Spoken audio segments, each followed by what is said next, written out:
So just a few more stats. This is really a US-specific problem. The United States is about 5% of the world's population. We consume over 90% of the world's opiates. Okay? 99% of the world's hydrocodone, 85% of the world's oxycodone, and 80% of new heroin addicts start with one of these prescription opioids. Okay, so that's pretty scary to think about. Here's the opioid epidemic, and I think this is probably one of the most striking ways to look at it. Here's 1999. The red colors are opioid deaths in the United States. Here's 2014. The red colors, again, are opioid overdose deaths in the United States. And this is 2014. It's gotten much worse since 2014.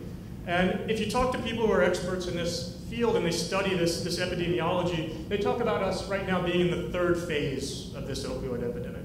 And so the first phase that they talk about is kind of back in the early, mid-90s when doctors first started overprescribing opioids for pain for their patients.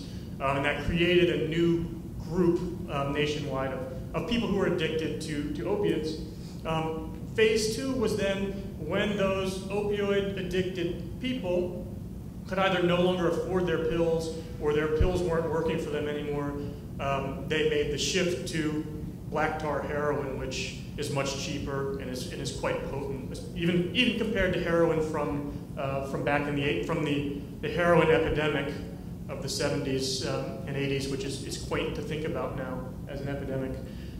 So phase 2 is the switch from prescription opiates to heroin addiction, and phase 3 now that they're talking about is the introduction of synthetic opioids into the picture, and that's been happening in the last couple of years, and I'll touch, a little bit later, I'm going to touch on why that is very alarming for us and how close that could hit to home as well. So just, this is the leap we've taken in the last 15 years, and it's, like I said, it's gotten much worse since 2014. And I'll have some of those numbers for you here in a second. Here's just another way to look at it. This is the United States against the rest of the world in opioid use. So like I said, this is very much an American problem. So there you have it. We are just in so much more pain than the rest of the world.